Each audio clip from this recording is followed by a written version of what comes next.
L'histoire de l'Amérique s'inscrit dans un monde où rares sont les petits garçons qui rêvent d'être un Indien.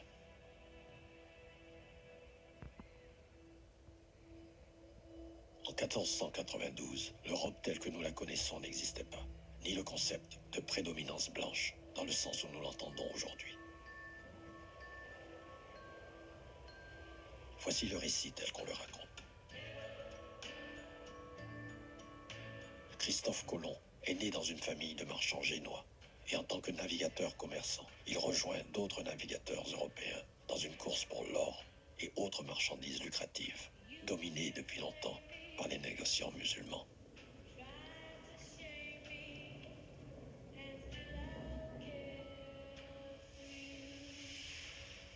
Que la Terre soit une sphère n'était plus un secret, et Colomb croyait pouvoir trouver une route plus courte et plus directe pour atteindre les îles aux épices exotiques. Colomb vendit son idée à la monarchie espagnole, et avec 3 bateaux, il fit voile droit vers l'ouest, à travers l'Atlantique.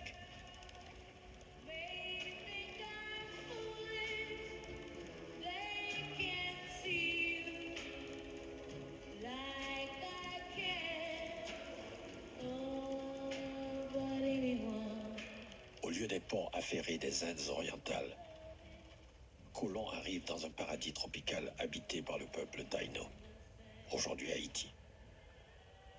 Ensuite, arrivèrent de la péninsule ibérique des commerçants, des mercenaires, des criminels et des paysans.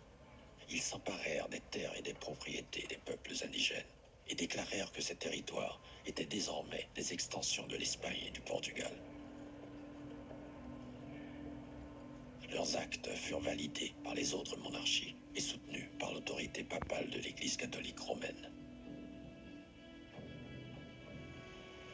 Telle est plus ou moins l'histoire officielle. Et par cette histoire officielle, on a créé une nouvelle vision du monde. La doctrine de la découverte.